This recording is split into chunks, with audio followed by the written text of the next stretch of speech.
నెల్లూరు జిల్లా ఏఎస్పేట మండలంలోని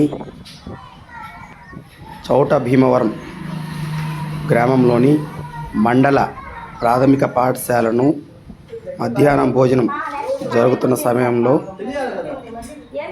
స్థానిక ఏఎస్పేట మండల ఎంఈఓ సాయిప్రసాద్ గారు ఆకస్మిక తనిఖీ చేయడం జరిగింది. అక్కడ స్కూల్లో కొంతమంది గ్రామస్తుల ఫిర్యాదు మేరకు ఆయన తనిఖీ చేయడం జరిగింది.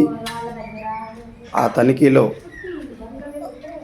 ఎలాంటి అవకతవకలకు పాల్పడలేదని, అన్నంలో పురుగులు ఏమీ లేవని తెలియజేయడం జరిగింది.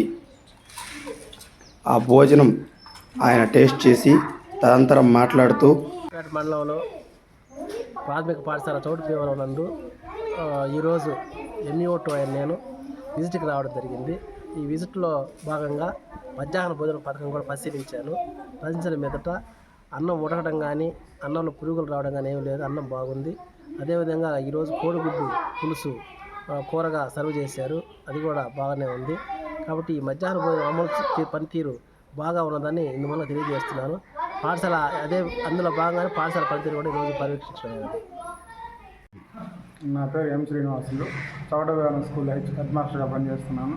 ఈరోజు మా పాఠశాలకి ఎంఈఓ సార్ గారు తనిఖీ చేయడానికి వచ్చారు. మధ్యాహ్నం భోజనం తనిఖీ చేసిన తర్వాత సంతృప్తి వ్యక్తం చేశారు. మా పాఠశాలలో అన్ని మెనూ ప్రకారం ప్రతిరోజు, ఈరోజు అని కాదు ప్రతిరోజు మెనూ ప్రకారం అన్ని ఐటమ్స్ బాగా శుభ్రంగా చేసి పెడతారు. అలా దాంట్లో మాత్రం ఎలాంటి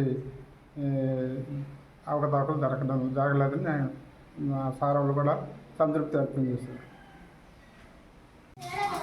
నమస్కారం, నా పేరు చైత్ర, చౌట భీమవరం స్కూల్లో చదువుతున్నాను. రోజు మధ్యాహ్నం మాకు భోజనం బాగుంటుంది. రోజు గుడ్డు పెడతారు.